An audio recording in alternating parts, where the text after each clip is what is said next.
আপনি যত বিখ্যাত হয়েছেন তত দেখা গেল যে আপনি আপনার যে পিতৃদত্ত পারিবারিক যে উপাধি তার থেকে নিজেকে সরিয়ে এনেছেন। অথচ আপনি, আমরা যতদূর জানি যে আপনি গোড়া ব্রাহ্মণ, ভাটপাড়ার ভট্টাচার্য পরিবারের সন্তান। এটা কেন হলো? মানে আপনি শুধুই শুভা প্রসন্ন ভট্টাচার্য নন। এটা কি সচেতনভাবে করলেন? না, এটা ঠিক নয়। আমি একেবারেই যবে থেকে আমার নিজস্ব বোধ এসেছে তবে থেকেই আমি একটু স্বতন্ত্র এবং সেইভাবেই কাজকর্ম করার চেষ্টা করি, এবং তার জন্য আমি তাড়িত হয়েছি বাড়ি থেকে এক সময় সেইভাবে। কাজে এখন বোধহয় কিছু মানুষ জেনেছেন, কিছু প্রচারে বা কিছু মানুষের সঙ্গে মেলামেশার ফলে। কিন্তু আমি খুব অল্প বয়স থেকেই একটু আলাদা চিন্তায়, আলাদাভাবে জীবনযাপন করতে চাই। তবে একেবারে শেকড়হীন আমি নয়। না, তার মানে কি আপনি কাস্ট আইডেন্টিটিটা দেখাতে চান না? আমরা দেখেছি যে গোবলয়ে এমন অনেক নেতা আছেন, যেমন চন্দ্রশেখরের টাইটেল হচ্ছে চন্দ্রশেখর সিংহ, কিন্তু উনি কখনো ব্যবহার করেন না। তেমনি আরও অনেক আমরা লিডার দেখেছি, তারা নিজেদের কাস্ট আইডেন্টিটিটা মনে করেন যে তাদের পলিটিক্যাল আইডেন্টিটিকে যেন ছাড়িয়ে না যায়। তো আপনারও কি সেরকম কোনো? না, তা নয়। আমি ব্রাহ্মণ হতে চাই, কিন্তু ব্রাহ্মণ হতে চাই ভট্টাচার্য লিখে নয়। যদি যে ব্রাহ্মণের অর্থ যেটুকু যে আমি শিখেছি অল্প বয়স থেকে, সেইটা যদি আমার আচরণে, আমার কাজে, আমার সামাজিক কর্তব্যে প্রতিফলিত হতে পারে, তাহলে আমি খুশি। আপনার বাবা গৌরহরি ভট্টাচার্য, তার উপর তিনি খুব আধ্যাত্মিক মানুষ ছিলেন। তিনি মা শারদার কাছে গিয়েছিলেন দীক্ষা নিতে, কিন্তু তিনি দীক্ষা না দিয়ে বলেছিলেন যা গিয়ে মানুষের সেবা কর। তিনি ডাক্তার হয়েছিলেন, 2 ছেলেকে ডাক্তারও করেছিলেন। আপনাকে করেননি। আপনি কি ডাক্তার হতে চান? না, আমাকে করেননি নয়, আর উনি দীক্ষিত হয়েছিলেন ঠিকই, যেহেতু দাদুর ইচ্ছে ছিল যে ডাক্তার হওয়ার, এবং দাদু শারদামণির কাছে যাওয়াতে শারদামণি বলেছিলেন তুই ডাক্তার হ, তাহলে ওখানেও তো সন্তানের সেবা হবে, আমার কাজও হবে, বাবার কথা রাখাও হবে। আমাকেও চেয়েছিলেন, কারণ বাবার একমাত্র মিশন ছিল যে সবাই ডাক্তার হোক, ডাক্তারই একমাত্র পেশা যাতে সমাজের বা মানুষের সেবা করা যায়। কিন্তু আমি হতে পারিনি, কারণ আমি অল্প বয়স থেকেই এটাই ভালোবাসি। বাবার চেম্বারে যখন আমি দেখতাম রুগীরা এসেছে, আমার 5-6 বছর বয়স, আমি পোর্ট্রেট করতাম এবং তখন বাহবা পেতাম। সেই থেকেই আরও বেশি আমার কাছে মনে হলো এটাই সহজ। যখন হিন্দু স্কুলে পড়তাম তখন খেলাধুলোর থেকে এটাকেই বেশি, তারপরে পরে অনেক রাশিয়ার প্রেসিডেন্ট বা আরও অনেক মানুষের। আমি জানি যে খুব অল্প বয়সে, আমি শুনেছি 1957 সালে আপনার যখন মাত্র 9 বছর বয়স, তখন আপনি একজন রাশিয়ান প্রেসিডেন্টের ছবি এঁকেছিলেন, একে সুনীতি বাবুর আশীর্বাদ ধন্য হয়েছিলেন। কিছুদিন পরেই আপনি আবার রাজেন্দ্র প্রসাদের ছবি আঁকেন, তারপরে গলব্রেথের ছবি আঁকেন। তো অত অল্প বয়সে, 9-10 বছর বয়সে এত সুন্দর পোর্ট্রেট, এত স্ট্রং তুলির কাজ, এটা আপনি আয়ত্ত করে, এটা কি জন্মগত?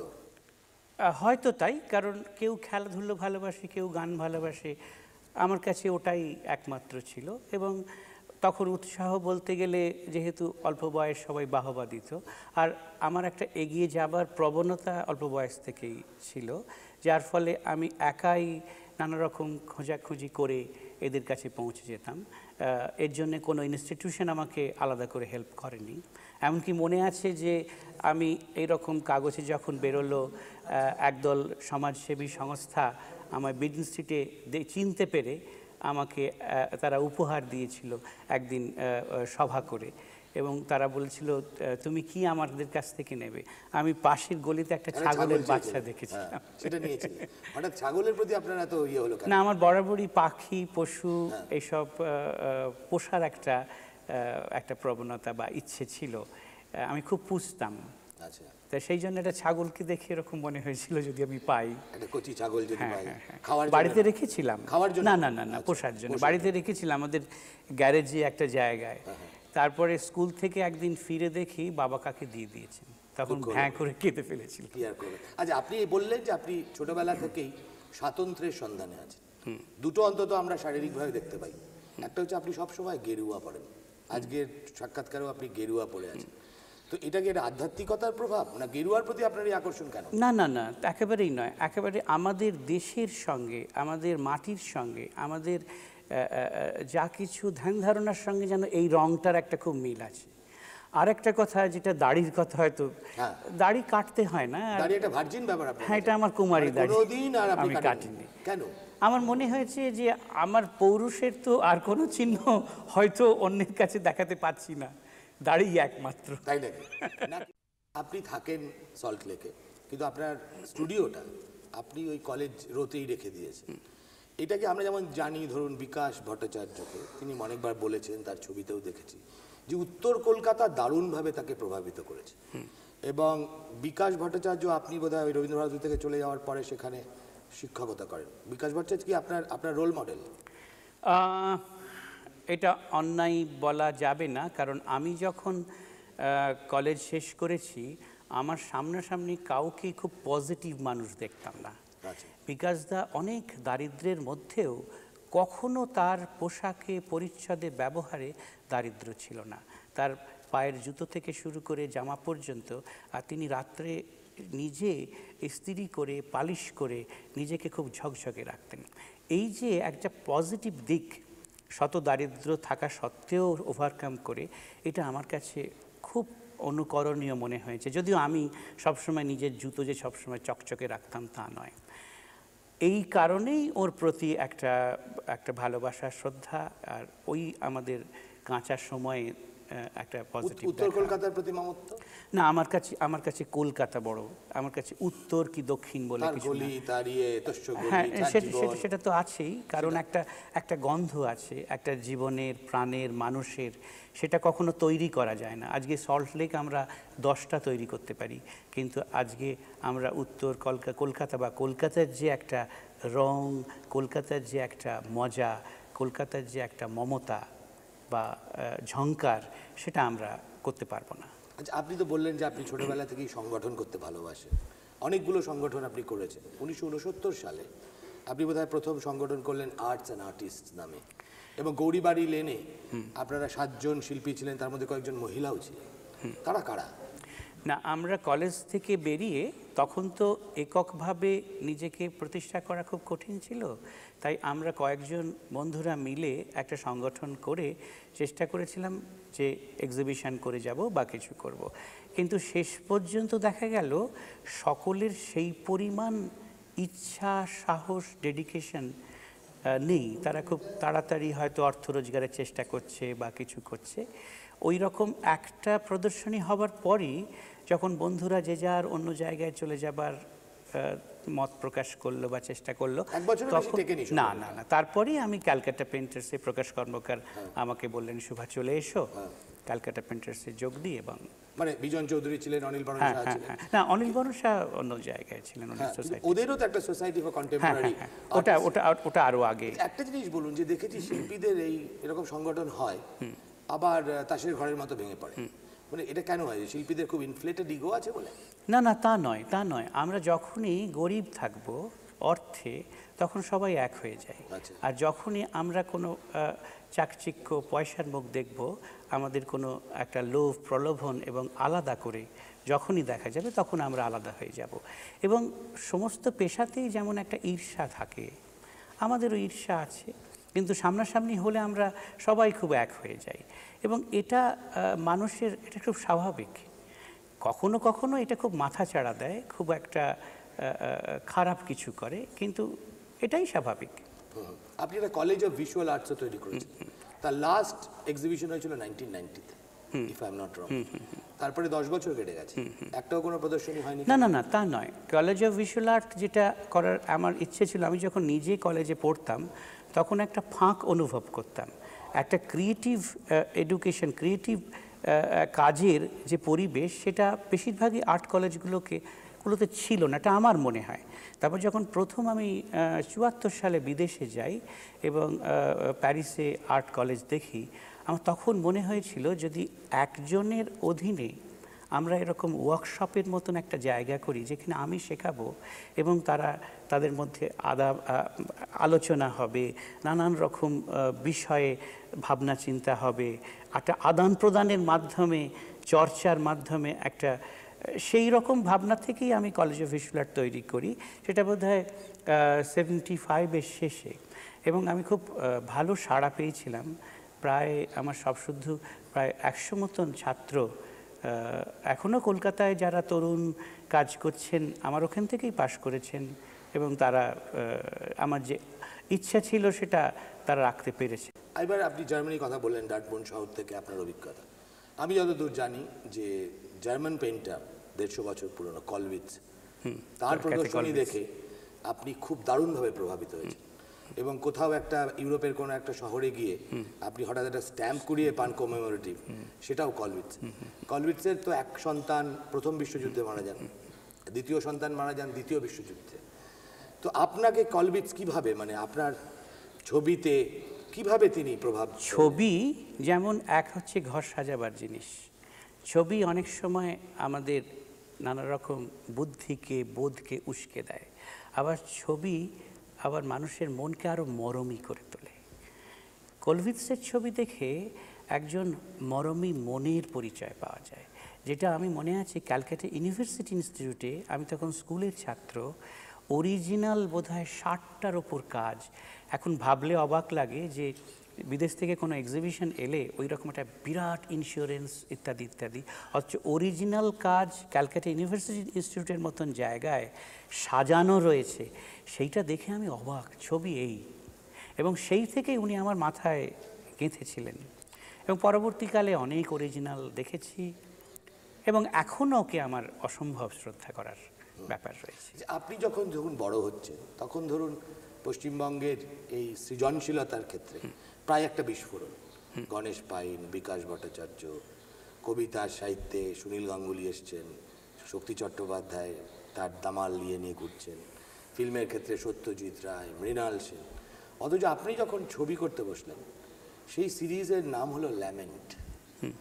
কেন ওই সময়কার ওই যে একটা আগ্নেয়গিরির লাভা, সেটার দ্বারা আপনি?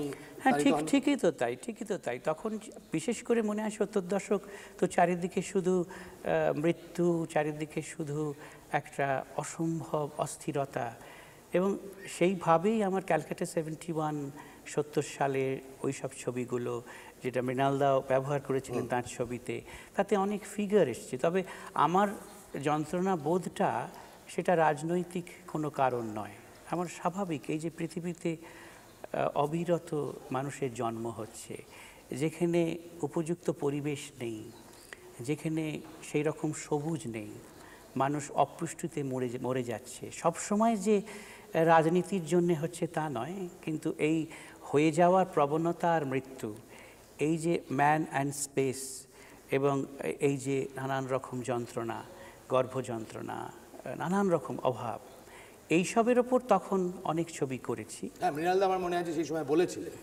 যে ওনার একটা কোট ছিল যে I almost felt that it was made for me. হ্যাঁ, মানে 1971 ব্যবহার করার আগে। তো আপনি মানে এই যে অনুভূতিটা, সেই অনুভূতিটা কি আপনার আজও আছে? না, মানে পাল্টে গেছে। এখন আপনি কি ভাবেন চতুর্দিকে তাকিয়ে? এখন অনুভূতি পাল্টে গেছে, এখন সমাজও পাল্টে গেছে। এখন আমার কাছে মনে হয়েছে যে অভাবে থাকা, দারিদ্র্যের মধ্যে থাকা, সেটা অন্যের পাপ নয়, যে থাকে তার পাপ। সুতরাং এই পৃথিবী অনেক ধনী, আমি সম্পদ আহরণ করতে পারি, আমি যদি সেই পৃথিবী থেকে সম্পদ আহরণ করতে না পারি, সেটা আমার অক্ষমতা। কাজেই আমি আর তথাকথিত দারিদ্র্যের ছবি আঁকেন না।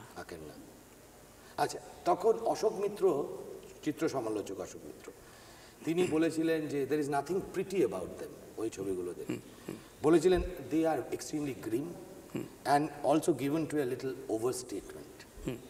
আপনি কি সেই মূল্যায়নের সঙ্গে একমত? হ্যাঁ, আমি একমত, কারণ স্বাভাবিকভাবে আমাদের তখন যখন ছবি আঁকতাম, আমরা কখনোই প্রিটি করার চেষ্টা করতাম না। আমরা মনে করতাম ওটা করা মানেই এটা একটা পণ্য। আমার ভেতরের যা কিছু বোধ, সেই বোধটাকে প্রকাশ করি। এখন স্বাভাবিক, যে পরিবেশে, যে সমাজে, যে রাজনীতিতে যা দেখেছি, তার থেকে আমি আলাদা হয়ে তো কিছু করতে পারি না।